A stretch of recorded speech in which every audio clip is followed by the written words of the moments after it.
Romance at a glance. Romance at a glance. What you say now? Romance at a glance. Go ahead, girl. Well, hello, dear friends, and welcome to Romance at a Glance. I'm your host, Bridget. Shawnee will be on the interview today with me on Authors at a Glance with Tessa Bailey. Tessa Bailey is the queen of dirty talk, and we were so pleased to be able to get her on an episode this season. We were trying to get her in season 3, but due to some scheduling issues, we weren't able to make it happen until this season. Some other fun things of note, guys, we are dropping some awesome Patreon content at patreon.com/romance at a glance. You can find extra reviews, fun movie dates. You can hang out with us. We'll talk to you. We have smutty book boxes coming out quarterly. You can get fun stickers and merch. You can support the show, guys. We're an indie show coming at you for free on the podcasting app of your choice. So if you like the podcast and want to support us and want to support a small business and some fun bookish ladies, well, we are your friends. Romance at a Glance. That's us. Patreon.com/romance at a glance. Some other fun things coming up. We got some cool giveaways on the horizon, folks, so make sure you follow us on Instagram at Romance at a Glance. We have some awesome authors and publishers who are kind enough to donate some delicious books and swag for you. So keep your eyes out for those giveaways coming at you all of November and December. And we have some awesome collaborations coming up too, you guys. We are talking with Sarah from Smart Bitches Trashy Books. That episode comes out in December. Could not be more excited. We have some other amazing author interviews that we've been recording with Katie Robert, R.E. Hargrave, Nalini Singh, Lucy Lennox, and May Archer, and more. You guys, Authors at a Glance is popping this fall. Everyone has been so gracious with their time, including today's guest, Tessa Bailey. So without further ado, let's get it poppin' and have some fun, y'all. It's about to get dirty. Well, Tessa, thank you so much for being here. This is such a delight. You guys, I'm going to let you in on a little secret. We've actually been chatting with Tessa for like 20 minutes because I had a small child snafu, and she was nice enough to just hang out with us until we were all set. So now it is time to get into the nasty. But first, Shawnee has a funny Instagram question for you. Yeah, because I really feel like this is super important. How does one go from making mummy pops to ghost pops? Oh my God. Did you see that? Oh my God. So like a couple, just to give some background, a couple of weeks ago, I did a Halloween scavenger hunt for the kids in the neighborhood.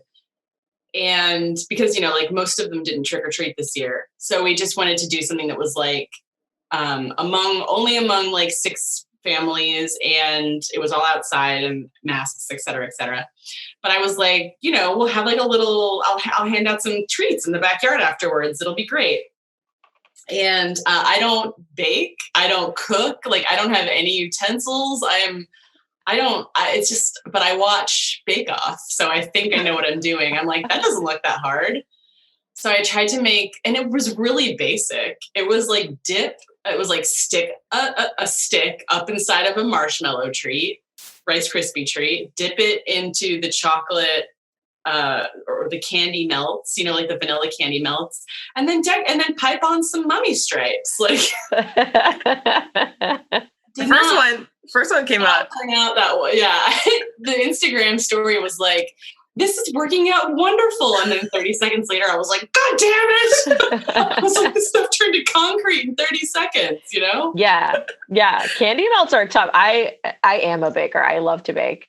And the first time I ever used candy melts, I did this like little carrot, like an orange carrot with like little green leaves. And I stuck it in this little carrot cake muffin. It's cute as fuck.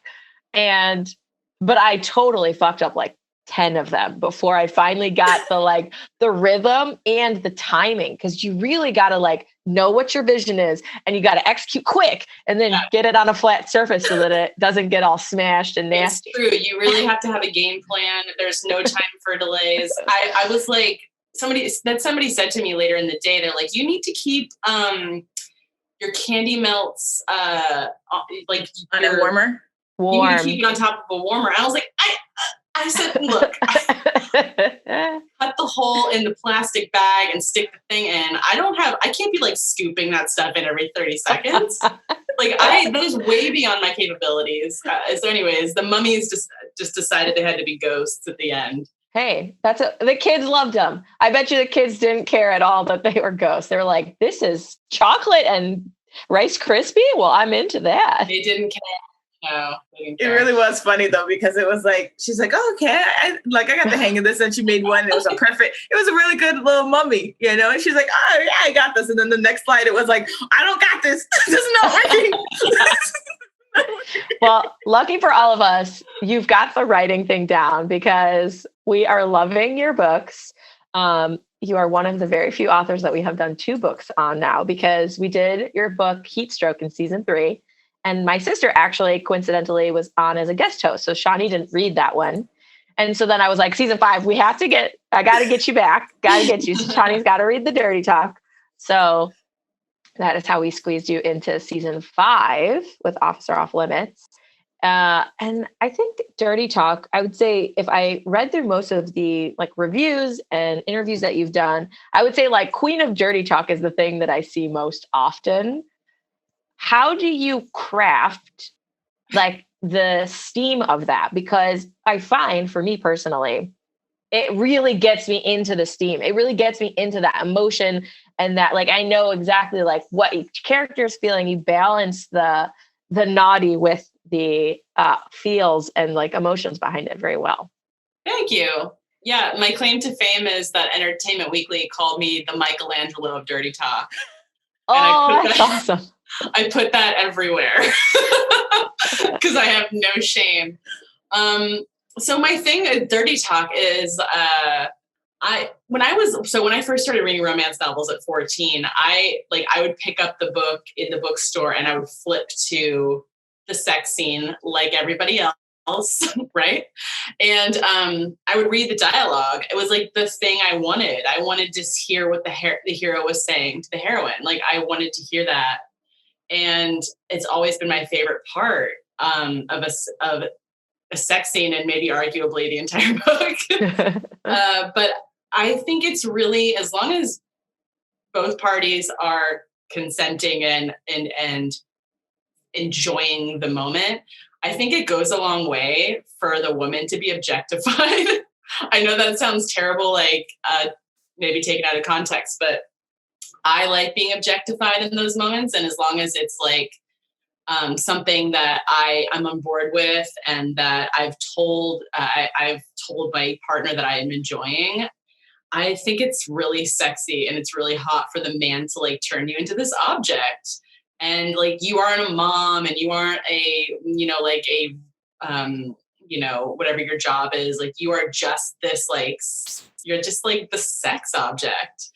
And there's something that's really hot about that. And so, when the man is saying these things to the woman, or a man is saying these things to the man, whichever book you're reading, I think that's really hot because it's very like gritty and it's like base and it's honest and it's how men think. I personally think men think in really fair terms. I don't think it's flowery. I don't think they think the word caress in their head. They don't say the word caress out loud.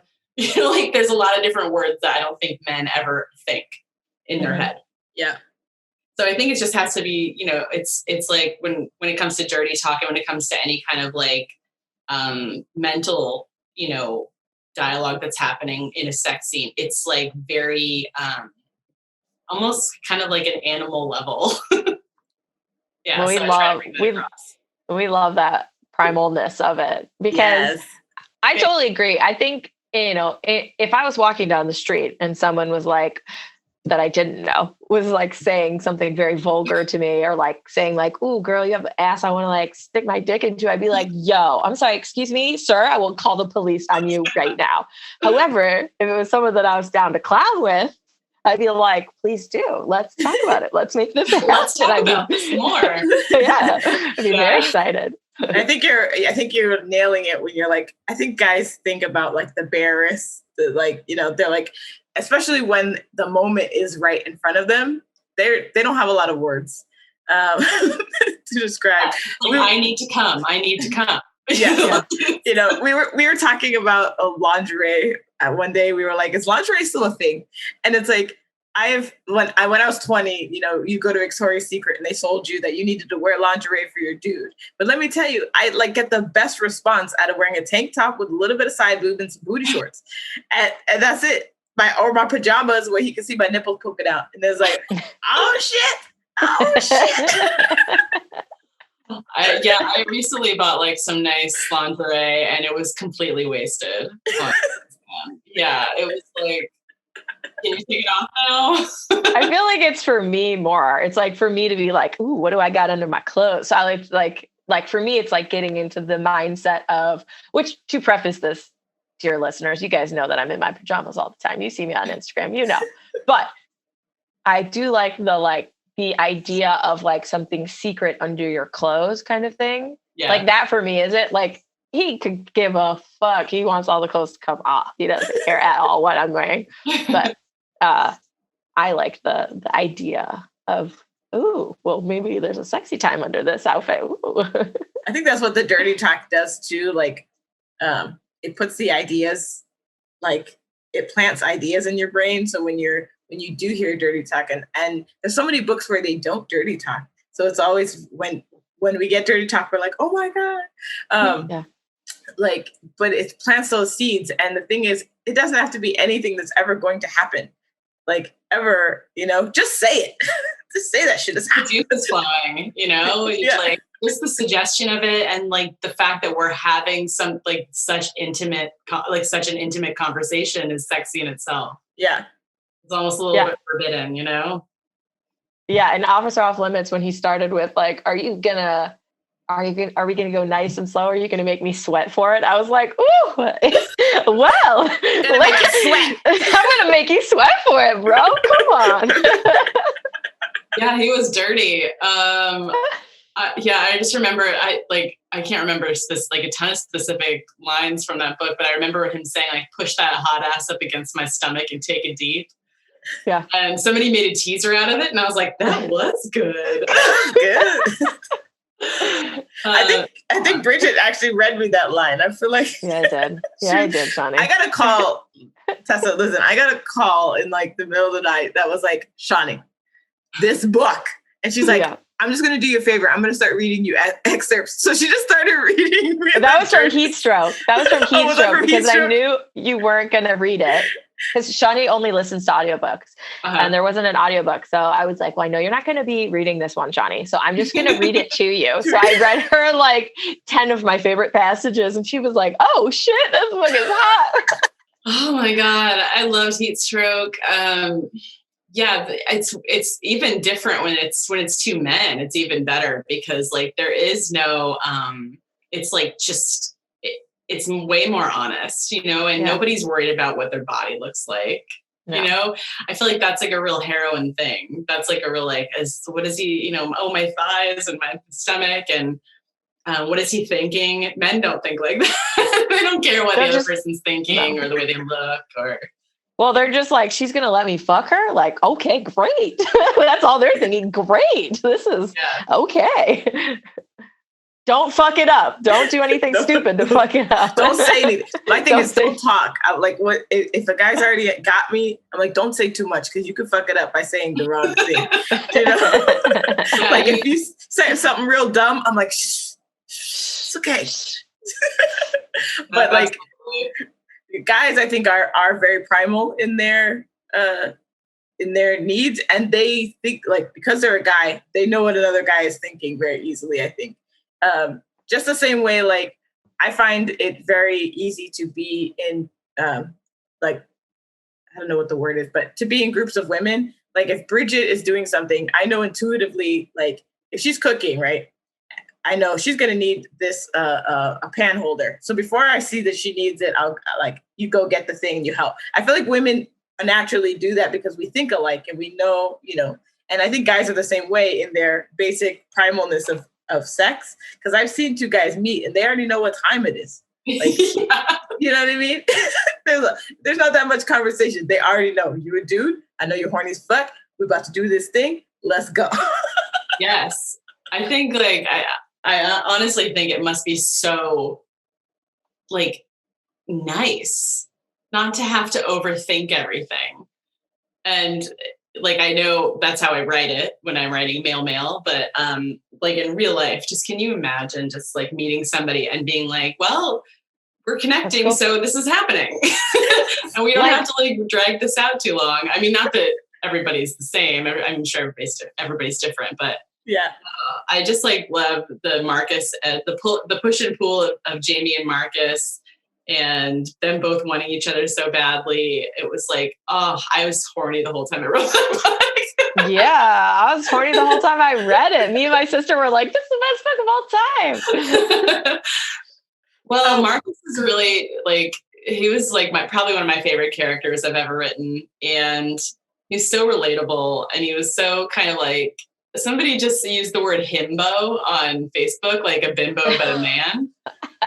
And that was totally Marcus. He was kind of just like, just simple. Just a simple teddy bear who just golden retriever. Like, yeah.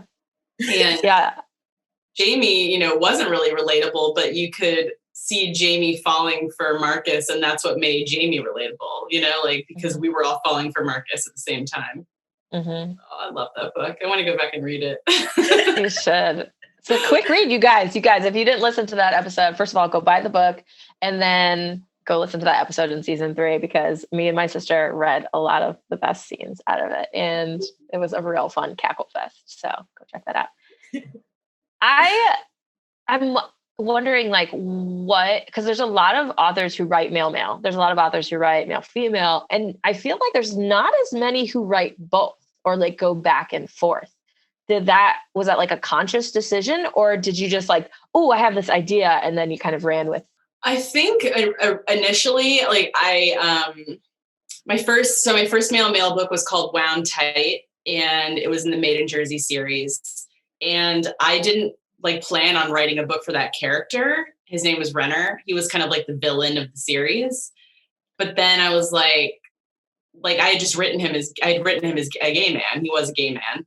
And I was like, I'd love to give him a book, And so it kind of just like, I kind of fell into it. But then sometimes like I'll be planning out a series, and in my head, a character will just be gay, and I'll want to stay true to that. I don't want to change like my feeling about that. Cause once I have that feeling about somebody, that's it. I'm not going to change the storyline to suit, I don't know, like what sells better or whatever. I just want to be true to the characters and try and represent that as much as I can. Represent the LGBTQ community, because there are a lot of them that read romance novels, like a lot of people in that community. And I hope I do it justice. It's I don't think anybody can just step in. I don't think I can just step in and write something that's super authentic in that vein, but I do my best. And I really actually enjoy it. There's something that's really joyful, and it's almost, I don't know. It's really writing 2 men, and that honesty and that rawness of it. And the stakes are really high. It's emotional. I love it. I've only written 2, and I'm already like trying to think about how I can fit in another one. So I just really enjoy it. But I don't know. Yeah, you're right. A lot of authors don't write both, and probably think it can muddy their brand up a little bit. But I don't know. I don't care. I was like, you don't give a shit. I'm gonna muddy it up. Good. That's good. We want to get everybody to write more diverse romance and muddy everything up, so everybody can have their, see themselves represented, and have some good happily ever after. Absolutely. You just said the words, when I plot out my series. So you do write a lot of series. Do you know before you start book 1 what's going to happen in book 5, or do you just have a loose kind of idea? I have a really loose idea. Sometimes I know the personality types of each character. I know who they're going to end up with, and I know where I want their story to like begin and end. But as far as like how they're going to get there and what their journey is going to look like, that really comes like when I'm plotting each individual book. Because sometimes like when you meet the characters on the page, they're not what you expect. And maybe the decisions you thought they would make aren't the ones that seem authentic in the moment. And it's weird. Like sometimes the dynamic between two characters, it's like, oh, that's okay. They're not going where I thought they were going to go. They're like actually really antagonistic towards each other, or like, it's funny. They're like real people. You throw them into a petri dish and you swirl it around, and then you get something maybe sometimes you're not expecting. So I do plot each series and I do plot each book, but I always allow for a little bit of organic experience. And I try and just compensate for what the characters decide to do. Have you ever gotten to the end and just been like, this book did not work, I'm going to just throw it away or start over? I mean, pretty rarely, like I did have to write one book over completely twice, and it was Fix Her Up. And my editor was like, this doesn't work. She's like, this didn't do what you thought it was doing. I was like, what? I loved it. So like sometimes I'm blind to my own flaws, but I've never written anything that wasn't fixable. Like there's always a way to go back, and sometimes it takes a long time. Sometimes it's like doing surgery, but if a book has good bones, there's always a way to fix it. Sometimes it's just harder than other times. I'm always wondering that, like, when authors say like, oh, I had to go back and rewrite it. And I'm always like, from where? Like, how do you look at that book and go, okay, well, I got to take it back from this moment on, or okay, I just need to change chapter 5, but then now I got to make sure everything I write in chapter 5 still works with everything else. Like that in my brain, I'm like, that's a skill. That is a amazing skill. It's the worst part of this job. I always say, like, I will write until cows come home. I will write and write. I love it. And the second I have to revise something, I'm like, like I start to get like real like, oh, this is a hard job, and like I get really whiny. Because you sometimes it's like, oh, this character's motivation wasn't strong enough from the beginning, and so the whole plot felt like it flopped. And so you have to go, back through the beginning, and I like to like really highlight the parts that pertain to what went wrong, and then just go and work on those, and then go back again to the beginning, and then smooth it all in with the original material. And then, so it's like, it's a serious process. And every single time it happens, like every time I get an 8-page edit letter from my editor, I'm like, okay, I email her back and I'm like, I'm just going to put this off for 2 weeks. I don't want to think about it just yet. And then I'd like have to like psych myself up during this 2 weeks, because it's like, it's crazy. But it's also, in the scheme of things, like, is it the hardest job in the world? No. There's much harder jobs. So I try to keep it into perspective. It's funny because like some tasks seem so daunting. So like there was a music video that I shot and edited, and it had a couple problems. And I was like, oh man, it's just going to take me so much time to fix these problems. And I sat on this video for like 3 years. I just didn't put it out. I was like, and so during quarantine, I was like, you know what, let me just open it up. I'm going to give it, let me just give it another look. It took me one night to fix the things that were wrong in this video. One night. Classic. And I was like, son of a bitch. Yeah. And after that, I've been telling everybody, like, you know what? Let's give it one night. Let's see what happens. Oh, can we, we've been talking about writing a musical. Like, can we write a musical in one night? Let's see what we can do. Yes, we can. That's like an email inbox where you're like, oh my God, my email inbox. And then you finally just tackle it and it's like 30 minutes. And you're like, yeah. I've been putting this off for 3 months. Yeah. Like, what's wrong with me? I don't get it. That happens. I work with a lot of different clients and consult and write and do all this stuff. And You can always tell which stuff I like doing better because that to-do list, I'm fucking crushing that to-do list. My other side, I'm like, can't do it. And then I'll be like, Shawnee, I'm going to do it today. And then it'll be like 30 minutes later, I'll be like, I'm finished. And she's like, why'd you put that on? This took you 30 minutes. It was insane. So insane. So you write with, you have, I don't know if you currently are working with different publishers, but you have worked with different publishers, different editors. What's that like process like in terms of like selling a book to one versus the other, pitching a book to one versus the other, and then maybe getting paired with a new editor you don't have, like, once you work with the same editor over and over, I assume you get like a shorthand and you kind of know what's coming up. Yeah. So you can, so when you sign a contract with a publisher, a lot of times there's an option in the contract, which is basically we get first dibs on your next series, that like your next adult contemporary series. And if you have success with the publisher, like I feel like I've had like really good relationship with HarperCollins, and that's why I keep signing with them. So like I'll give them the pitch for my next series, and they're usually going to want it because we've had like a good track record together. So yeah, I mean, they would have to turn it down for me to be able to pitch it somewhere else. So you always have to let them get the first shot. And then if they say no, you go, okay, so I'm going to take my pitch to a different publisher. So yeah, I've worked with 3 different publishers: Entangled, Grand Central, and then HarperCollins.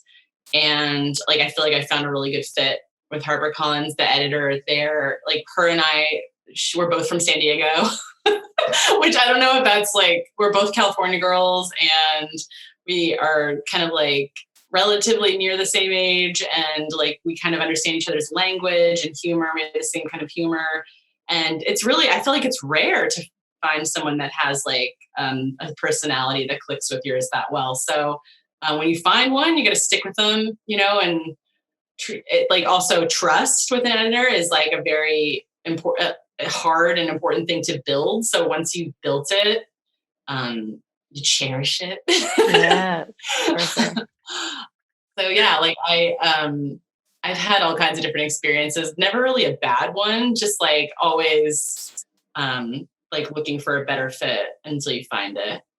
But I've, editors are like soul, they save the world. I've had, I mean, I could never do what I do without editors. So I'm grateful for them. Yeah. And I love my editor, Nicole at HarperCollins. She's fantastic. So nice. We're going on our 4th series together. Awesome. Yeah. I have a funny story so the books are set in Long Beach, New York. And because I live in California right near Long Beach, I was like, oh, Long Beach, California. And then like halfway through the book, I was like, I don't think this book is in Long Beach. This doesn't sound like I was like, that doesn't sound right. I was like, where's this beach? Where could this possibly be? And then I was like, oh, New York. It's all becoming clear now. Like, why can't they just be at the beach all year? I was like, this book doesn't make sense. Oh my gosh, that's right. You guys are like, wait a minute, there's a season left. I was like, what? I was like, they all have to go home at Labor Day? Why? Oh my God. I've been in New York for 18 years. So I moved from San Diego to New York when I turned 18. Literally the day after I graduated high school, I just drove here and never left. But I can't remember what it's like to not have 4 seasons. I can't fathom it. I don't know what I did with life back then. I can tell you just wore flip-flops all the time. That's what you just wore flip-flops all the time. Yeah, I'm from Chicago. I've been here for almost 7 years now. And my husband and I are considering potentially one day moving out of LA into another state that would have seasons.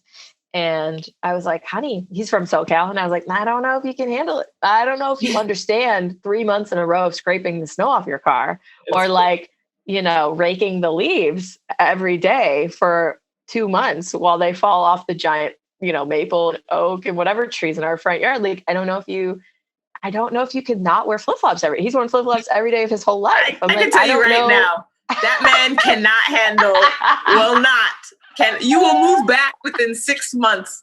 You will be back in LA. Yeah, probably. You just want me to stay here, Shani. I'm rooting for you to stay, but I've only ever lived in LA and Miami, so the slightest bit of cold, it's like 71, and I'm like, getting green. On a jacket. Bridget's out there in her shorts. She'll put a sweater on, but then she has shorts on and flip flops and stuff. And then I come buckled like a Yeti. She's in a onesie, a fleece onesie zipped all the way up with the hood, and I'm like, oh my God. It's not that cold. Although mornings in California, I always find, like, we went and visited 2 summers ago, and it was like, it's cold. It's like 40 degrees. Yeah. And my house right now, we have no insulation. That's the other thing that, like, northern houses have that we don't, is like, you insulate your house because there's weather. And here they're like, whatever, you don't need insulation in the walls or in the floor, like, or in the attic. Psh. So my floors in the morning it's at night now, it's like 45.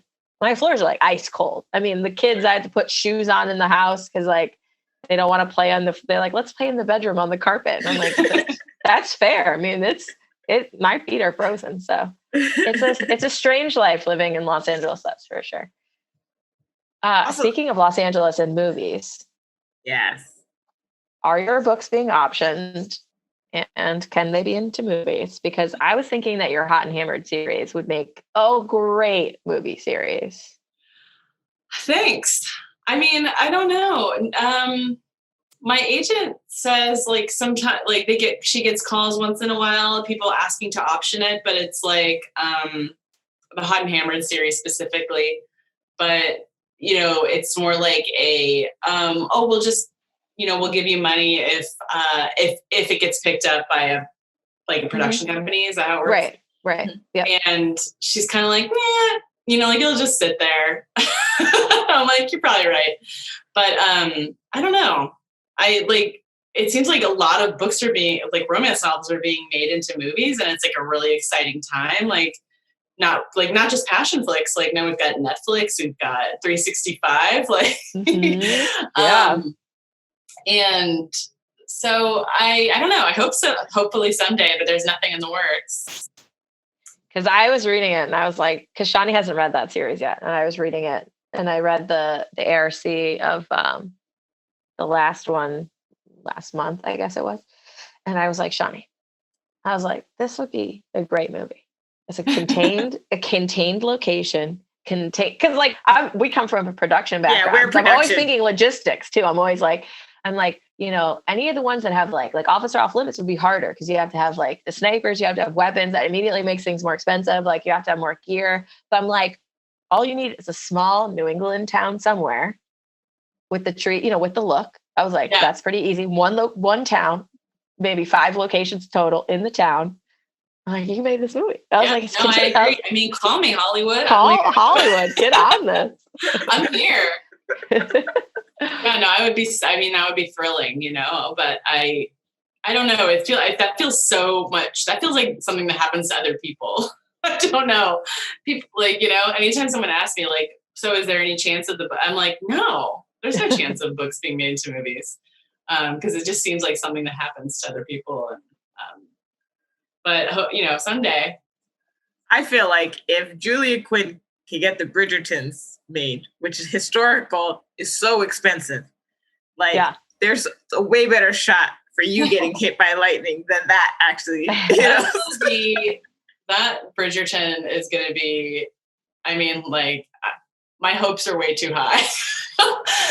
It's going to be amazing. I mean, it looks so amazing. The pictures and the cast and everything. And what's so cool about the cast? Like, even just like thinking of the sisters, like, they just look like normal people, like they didn't cast like a lot of the cast is beautiful, but like they didn't cast like model looking people. And so it feels like more attractive to me. Like, I want to watch that. I want to watch those people hook up and fall in love. Like, because it seems like it would really happen. Yeah. And what's her first name? Featherington, the one who falls in love with Colin. Oh man, Hyacinth or something. Yeah. No, it's one of the. It's one Penelope. Of the 3. Yeah, the one who. Anyways, one of the 3 sisters. Jane Featherington. Is it Jane? I don't know. It's one of them. Right. You guys on Instagram, you guys know who I'm talking about. You guys it's are a long time listening. since I read that series, but I was obsessed with it. I think it was in high school I read those books, and I mean, they're so good. We got to interview Julia, and she talked all about the show and about her books and stuff. And we were like dying. We were like, Shawnee was losing her mind because Shawnee's a huge historical person.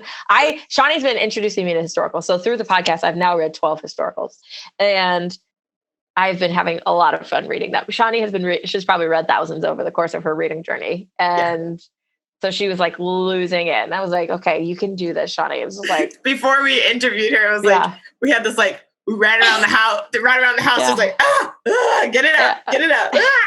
Julia, may I call you Julia? May I call you Julia? What is it? I've been reading historicals lately too. Kerrigan Byrne is like what has been getting me through the pandemic. I love her. Yeah. What is it like? You know, like you're a published author. She's a published author. Like, what is it like having read romance since you were 14 and now you are, you know, a peer or contemporary with these other authors that you've been reading for so many years? Yeah, it's weird. It's really weird. Like, to go like, Julia Quinn and I have the same publisher. So like, I remember the first time, like I was in an audience with her, like, I think it was at HarperCollins offices, and her like raising her hand to ask a question and stand up. And I was like, oh my God. I was like, she was there the whole time.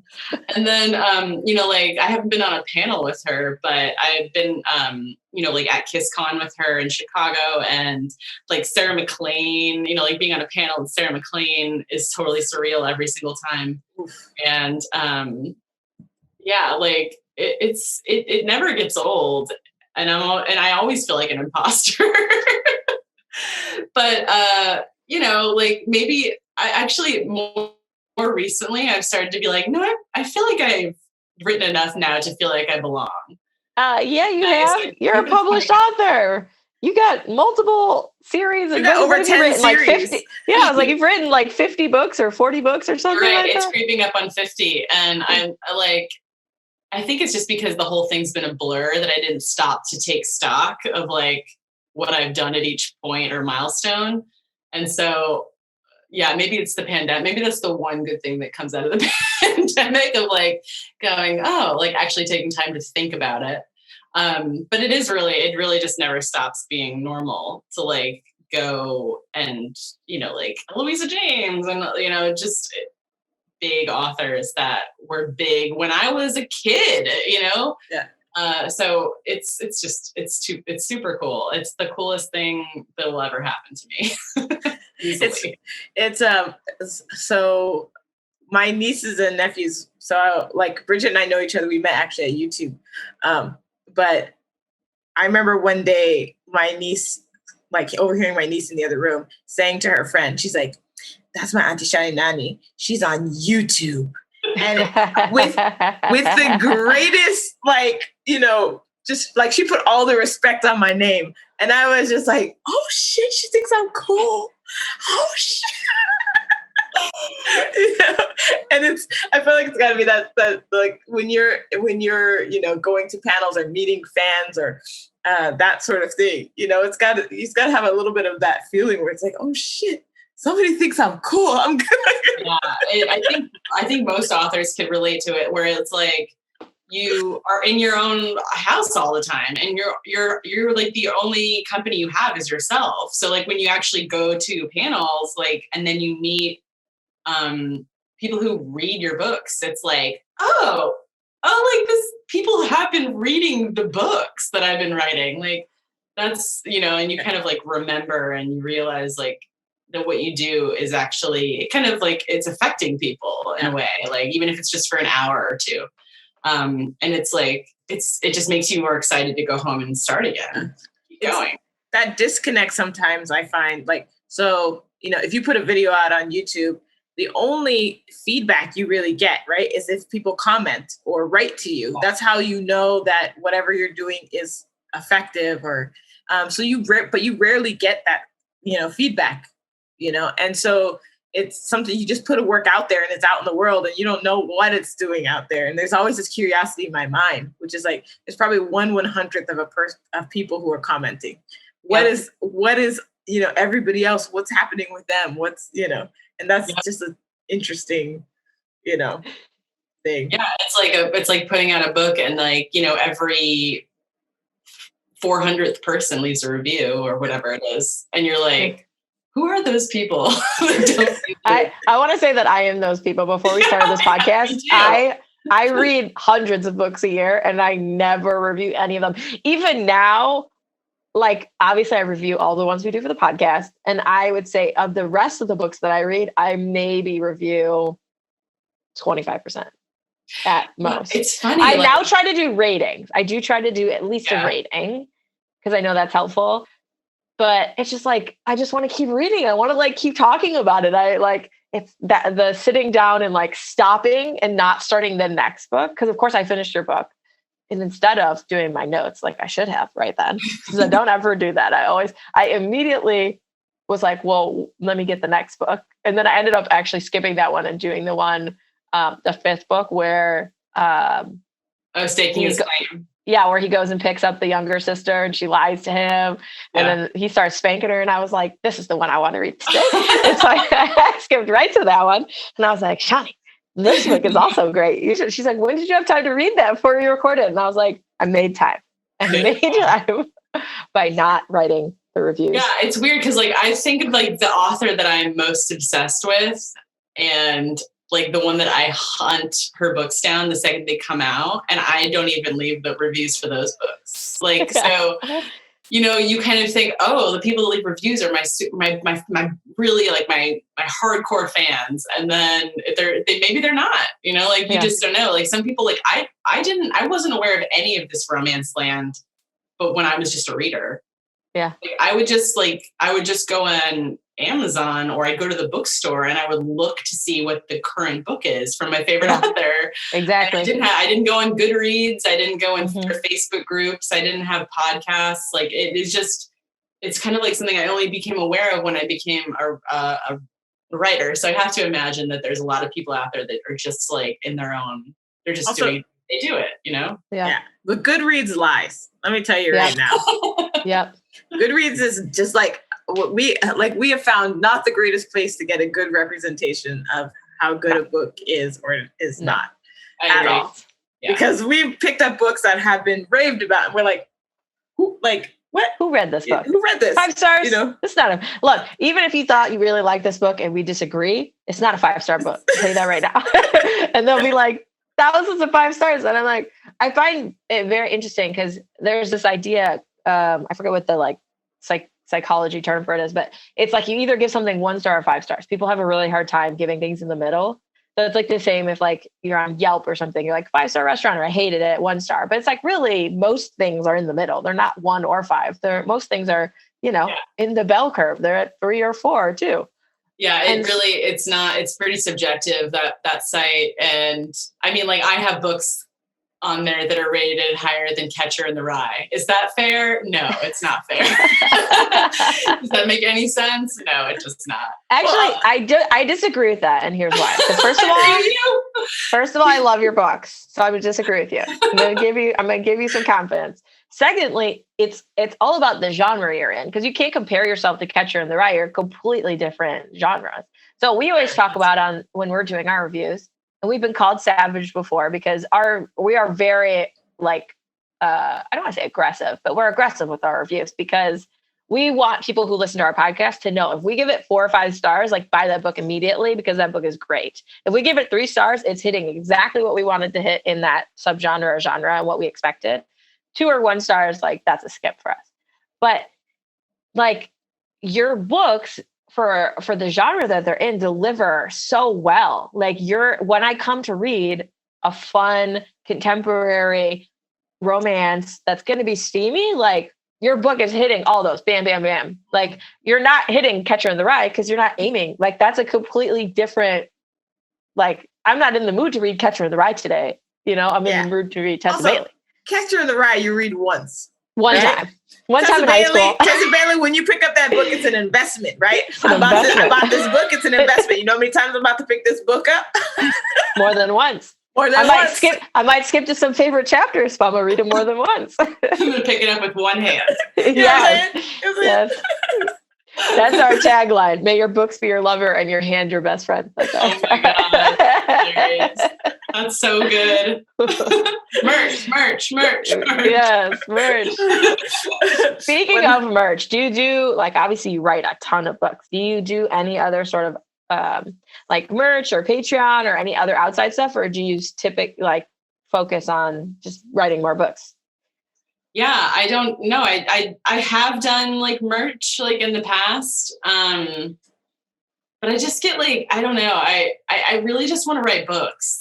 I just want to focus on writing really good books, and the stuff around it, I get really lazy with. I really am bad at promoting myself. I'm terrible at self-promotion, and I'm like, the book will speak for itself. And the truth is, these days, it doesn't really. You do have to kind of tap dance a little bit to get people to click and to Sure. believe you. That's good. Sure.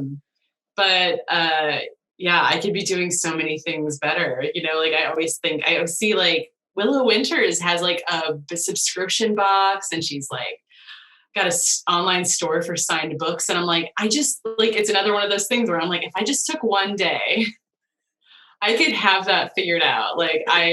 People email me all the time. They're like, do you sell signed books? And I'm like, no. You could do that would be easier though. You could partner with a local bookstore, and then you wouldn't have to manage anything. When I do a HarperCollins release, I usually do signed books through an indie bookstore. This most recent time I did Tools of Engagement. I sold signed copies through Word in Brooklyn. And so I do that, there are pop-up chances and stuff like that, but I need to, I don't have any good. One thing I think is because we've had not a ton of authors, but we've probably interviewed 12 probably, Shawnee, at this point, or 14 maybe. And we have had a variety of people. So we have some authors who are like you, who are I just want to write books. And they also find that they may end up making more money because they publish more books. And then you have some authors who really enjoy the merch, they enjoy the Patreon, they enjoy that side of it, and it doesn't feel like a chore. And so they're like, oh, I can, when I'm taking a break from writing, I can do this other stuff. And it's a great way to engage and do it. But I kind of feel like we've definitely seen a divide. It's either they just want to write books and publish books, and they publish a lot of books and they make a living, or they're like, I want to publish books and I enjoy this other side. So I don't think you need to do it. If you're making your living and you're enjoying writing, I don't think it's something I don't think you should sweat it, is what I'm saying. I'm giving you full permission to not sweat it and just be like, I'm never going to do it. It's in the back. Thank you. Okay, fine. Never have to do it. We just want more books from you. We don't need. That's all you're going to get. I just don't have time for anything else. Maybe someday though. Maybe someday I'll do a Michelangelo dirty talk shirt or something. Because someday what you do is you hire yourself a nice virtual assistant. Yes. To go do that for you, because they'll be good at that, and they can do it in less time, and they can make it look real good, and just pay somebody. You're right. I should do that. I probably should work on my trust issues first before I do that, but I will get there. We're about to. I've had assistants before, and they're lovely and they're wonderful and really good at what they do. And I'll be like, no, I don't want to do that. And they're just like, I can't do anything. You won't let me do anything.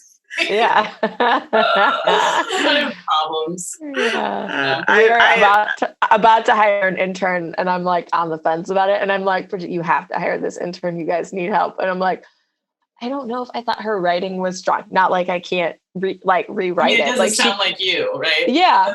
But that doesn't sound like me.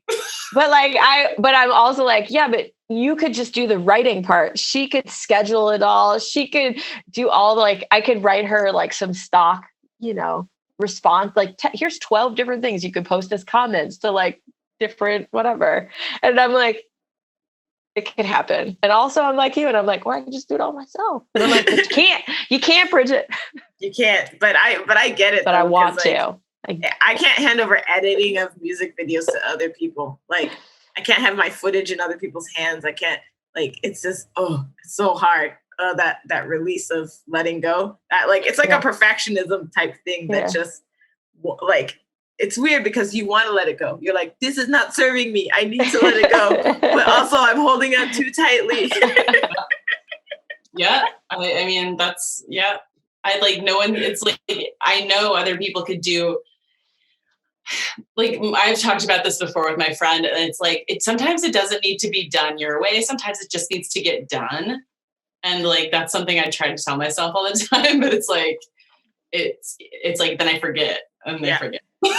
I forget. It's a lesson I relearn almost every day.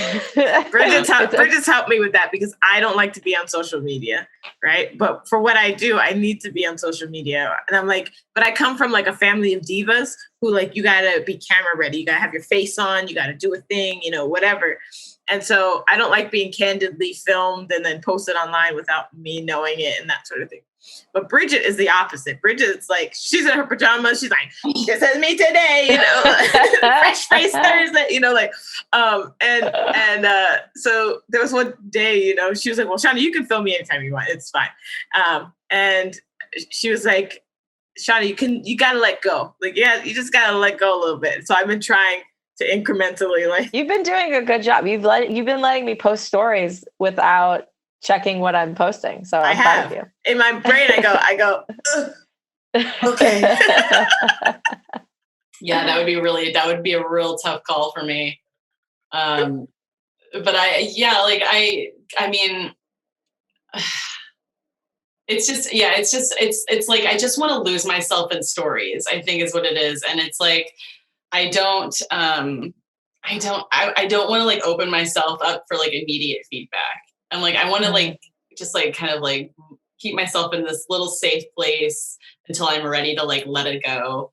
And social media is like constantly opening yourself up for, like, I think I think you make a good point though. Like, I think it's important to protect yourself first, your energy first, and your craft, and art first. So like, if being on social media is going to give anxiety that stops you from being, moving forward in your day and doing other things, because I find that social media does that to me. If I start swiping through, all of a sudden everybody has a great looking life, and then you start second guessing everything, and you're like, why am I this age and I haven't done this yet, and this, and you start comparing, and then that creates this anxiety that puts a halt to movement sometimes. Completely.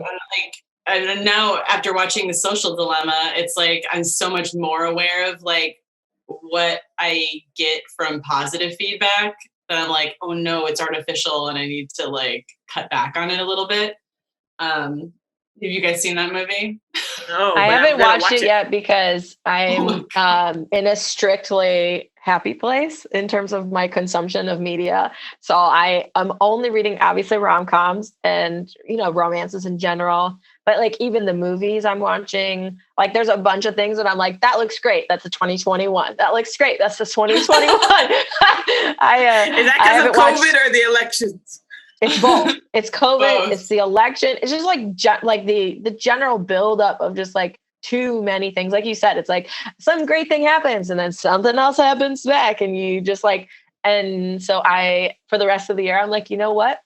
I told Shawnee, I was like, normally I don't like when people sing Christmas music around me in November, just because like, first of all, I find Christmas music a little bit annoying because you hear it so much. So it's in every store and it's in every car, and it's just too much for me.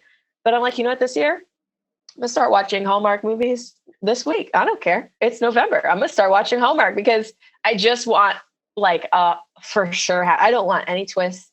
I don't want any turns. I want to know at the end, everybody's going to be happy. Everything's going to be working out great. It's going to be cheery music. Like I started watching The Good Place again. I love that show. Yeah, because it was like a happy show, and I was like, oh, Jeannie and like, it was just like, there they are, and Derek. Yes, Derek. Oh my God. If you guys haven't watched Good Place, it's on Netflix right now, and it is an It's the best show. astoundingly It's one of the best shows I've ever seen. Because it's about philosophy, which doesn't sound like it would be funny or interesting, but they're basically trying, the whole arc of the show is trying to find out what a good person is and like how to be a good person. Ted Danson's in it. And it's actually a really difficult question. Anyways, it's one of my favorites. And there's also a love story. Actually, there's multiple love stories, but there's such a sweet, so wonderful. It's great. It's a great show. I haven't seen the last season of it yet. Okay.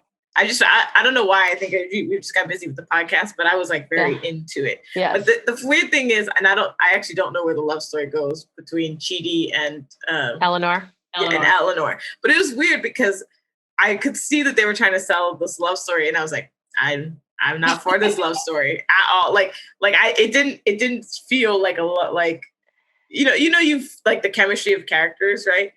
Like I was like, oh, they don't have any chemistry. I'm not feeling this love story. I know this is what they're trying to sell me. And then there's a certain point where I was like, oh, and I was like, how did they sell me on this love story? This is a weird chemistry that they have. Like I don't know what happened, but it works. It did take a while. It was like a slow, it was like a snowball process of like, the buildup was like so slow you almost like missed it. And all of a sudden it was like, that is perfect.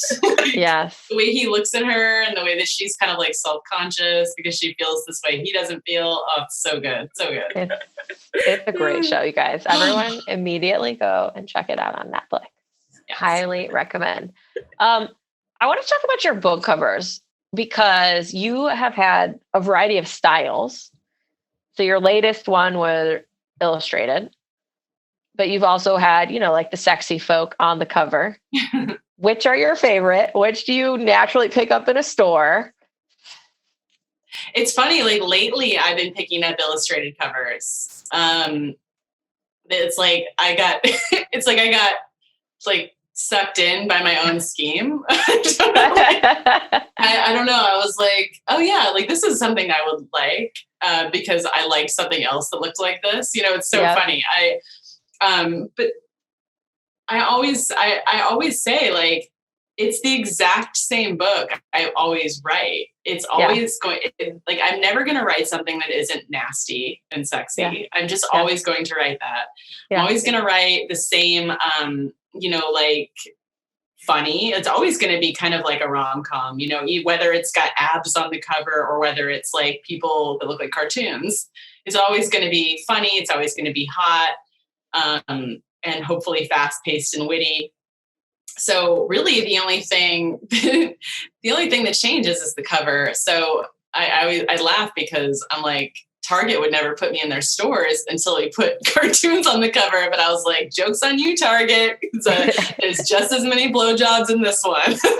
That's going to be the tagline of this episode. Joke's on you, Target. There's just as many blowjobs. Don't tag them. So like, that's, obviously what we're finding is that, publishers are trying to reach a wider audience of people by going away from that traditional, or like more traditional sexy cover look. But I also wonder, I guess I don't know if you read your reviews or anyone has said anything, but I also wonder if people pick up your book and they're like, this looks great. It's about an HGTV sort of esque show and they're going to fall in love. And then they read it and they're like, hold the phone. This is some every review that I've been tagged in on Instagram is don't let the cover fool you. Every single time. I definitely, I think that they had to cast a wider net. Romance, like traditional romance, because Kindle Unlimited came along like Pac-Man and just like sucked up the readers. And I think it worked. Like I can see so many people in their reviews and in just like reaching out to me that are like, I don't normally read romance, but it was just so funny because I'm like, you don't? Like, what were you reading? What were you doing? Where have you been? And so it's definitely, it's reaching people that like would normally pick up something that was like kind of light chick lit. or but then they're addicted. You can see, like, it's not like they were like, oh, this was a mistake. They're like, this was interesting, I want more. Where do I get more? You're like, I didn't know I wanted this. Yeah. But I want it. Yeah, I had no idea I was into this.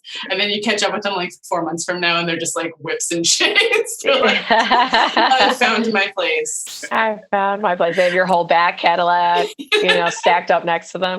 I feel like in a way, for better or for worse, that's what 50 Shades of Grey did, was like a lot of people were like watching it and thinking like, oh, maybe I should look more into this BDSM thing. And I feel like that's why a whole wave of books became BDSM, and like 90% of them were terrible, but like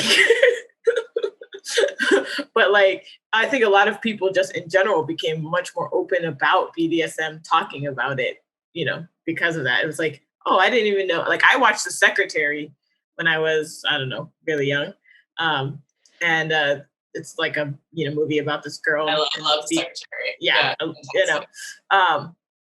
And obviously BDSM. And so I didn't know I was kinky. Like, as a kid, looking back, I was like, oh, I should have known I was a kinky ass person. Because I was 14, crafting like all these scenarios in my mind. Okay, I'm gonna tie them up and I'm gonna do this. And I just and I didn't want to tell anybody that, because I was like, that is so taboo to be even thinking about. And you're in a super Christian home. So you just like shove it away, But when I saw The Secretary, it was I was like, oh, this exists, in other forms. And it started giving me a vocabulary for something I didn't know, about. It's a conversation, and it's and I think it's important. I don't know, like, it's one of Romance Land's strengths is that women are able to vocalize their wants and their sexualities, like talk about their sexuality, like, so openly.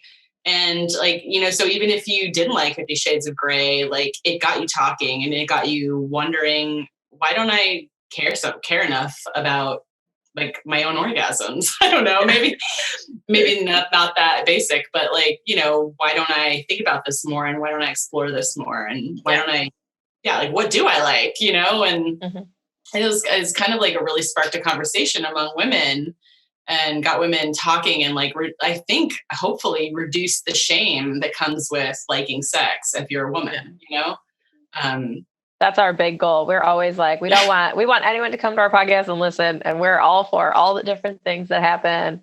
And we talk about it. Some of them we say, oh, this is for us. Some of them we say, oh, that isn't for us, but it might be for you. And so you go explore that in a safe and healthy and consensual way, even in your mind via books or with a partner or 2 or 4. We're not judging. You do you. Absolutely. No kink shaming. No kink shaming. No yuck. You have been married for a long time. Do you have any personal advice about, finding your happily ever after and finding that person and keeping yourself happy and them happy? And I think it's kind of cliche, but you really have to like communicate. You have to talk when you are upset about something, or when you're having a fight. You need to talk it out. You can't just let it drop, or just like do the silent treatment for a day and then just get over it, because it just builds up. I will share some advice though that I got at my wedding reception. I still to this day don't know who this guest was at my wedding reception, but she said, you gotta, she was drunk.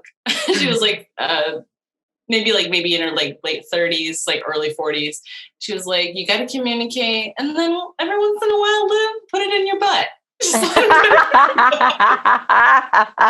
that's her. So that's the key to a happy marriage, I would say, is to, once in a while, put it in the butt. Do it up the butt. That's the butt. Is that debut? No, that's the butt. I saw a clip from Ruth Bader Ginsburg. They were talking about her marriage and how long she's been married or whatnot. And she said that she got advice on her wedding day from her mother-in-law that said, sometimes you just got to be a little bit deaf. And she said that has, kept her marriage going over, many years. And so I when she passed away, I heard this, so it wasn't that long ago. But ever since that day, I started just being a little bit deaf. And I swear that has changed like a whole lot. I'm just like, pretend that you didn't even say that. Like, I'm just gonna keep moving. Yeah. Like, I know sometimes it could probably benefit him too, right? Like, because like sometimes I say things like I probably shouldn't have said or should have just kept to myself. But I think, like being on someone's team and letting them know that you're on their team is also really important. Like it's, it makes me feel good. It makes me feel happy and secure when I know like that I have someone in my corner no matter what.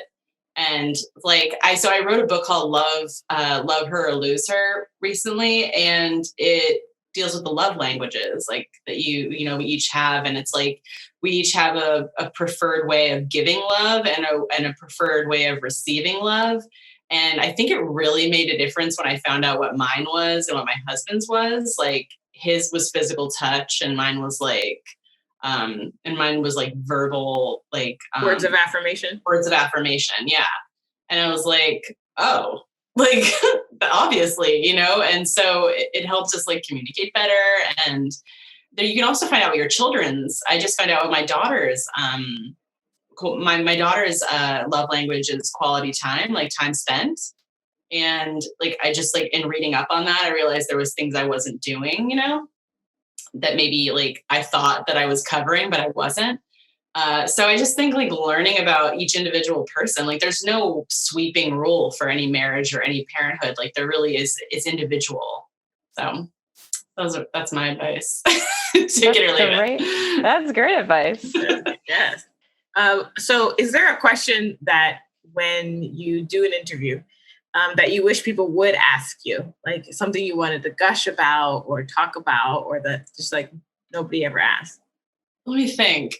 So recently, when I was at KissCon, somebody asked me, what's a book you've always wanted to write but never had a chance to? And I thought that was one of my favorite questions of all time.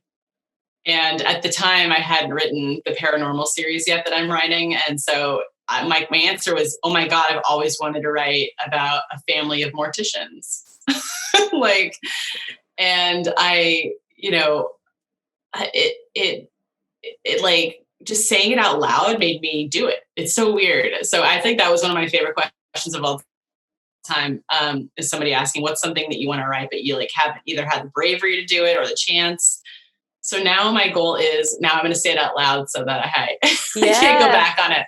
But I recently on TikTok saw that there are people who, when like there's an animal that's lonely at the zoo, like specifically in this video was a panda, that the zookeepers will dress up like pandas and go in and interact with that panda so he doesn't feel lonely. Aww. And I want to write a character that does that because I think that would be so interesting and so fun. Oh, and imagine like the adorable happily ever after they would get. Just like, what's your job? Oh, I go and hug pandas. Yes.